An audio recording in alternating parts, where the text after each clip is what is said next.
The boy merely touched the dark seawater when suddenly a massive, colorful creature leaped into the air. It was a magical seahorse. Legend had it that those who saw it would enjoy health and longevity. As it turned out, the boy and this auspicious seahorse were old friends. He had come this time to ask the seahorse to help them rescue someone. The seahorse swam at incredible speed, and with its help, the three of them smoothly reached the yacht. Jack and his companions quietly boarded the vessel. Upon entering, they immediately noticed an ancient light that seemed to conceal some grand conspiracy. Just then, a man suddenly walked in, apparently sensing something amiss. The three quickly ran to the outer deck, only to be discovered by a monster that blocked their escape route. Startled, they were about to turn back when the man blocked their retreat. Thus captured, they were locked in a confinement room. But this couldn't stop Jack, the son of the sea god. With his eyes closed, he focused his powerful will and summoned his abilities. The seawater instantly rose into towering waves that relentlessly battered the cruise ship. The blonde beauty seized the opportunity to grab their dropped backpack. Jack then took the tape Moses had given him and stuck it in a circle around the prison's iron bars.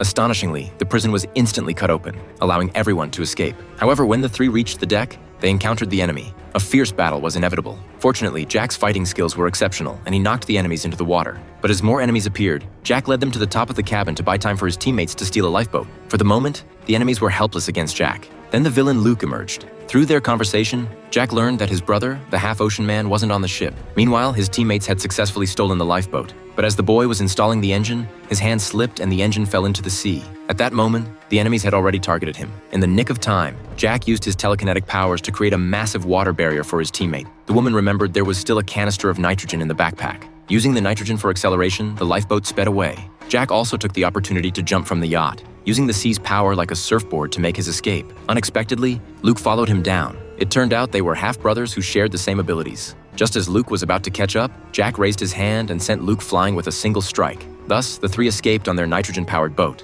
However, as the medicine wore off, the boy reverted to his Cyclops appearance. He laughed at the girl, who told him he needed to touch up his makeup. Only then did the boy realize his true form was exposed, leaving him feeling inferior and dejected. Just as the others were consoling the boy, dark clouds suddenly gathered in the sky. The nitrogen was accidentally dropped by the boy, and as they hesitated, it seemed like a shark swam past. And not just one. As they desperately rowed, more sharks appeared. But upon closer inspection, they discovered it was actually a massive whirlpool with a ring of sharp serrated teeth in the center.